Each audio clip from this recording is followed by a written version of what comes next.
की बड़ी खबर आपको बता दें, यूपी के हापुड़ से है। बोरवेल में बच्चा गिर गया है, उसे निकाल लिया गया। 40 फीट गहरे बोरवेल से बाहर निकाला गया है। बच्चे को साथ लेकर गई है मेडिकल टीम। बोरवेल में गिरा था बच्चा, 6 साल का मासूम बच्चा बचा लिया गया है। उसे बोरवेल से बाहर निकाल लिया गया है। 40 फीट गहरे बोरवेल से बाहर बच्चे को निकाल लिया गया। बच्चे की उम्र 6 साल बताई जा रही है और सीधे बच्चे को बोरवेल से बाहर निकालने के बाद मेडिकल टीम उसे मुआयने के लिए लेकर गई है। जाहिर सी बात है कि बोरवेल 40 फीट गहरा था और बच्चे को सांस लेने में किसी तरह की कोई दिक्कत तो नहीं है, ये जांचा जाएगा। ऑक्सीजन उसे लगाया गया है, पूरी टीम उसके साथ मौजूद है।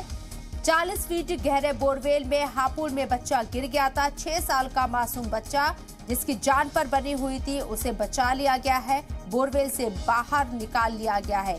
बोरवेल में बच्चे के गिरने के मामले वक्तन फवक्तन सामने आते रहे हैं। इसके साथ ही ये सवाल यहाँ उठता है कि इसका जिम्मेदार कौन है। जो ये बोरवेल में बच्चे के गिरने के मामले सामने आते हैं, जिन लोगों के जरिए बोरवेल कराया जाता है, क्या उनकी जिम्मेदारी तय होनी चाहिए कि अगर ऐसा कोई मामला सामने आता है तो उनके खिलाफ कार्रवाई होगी।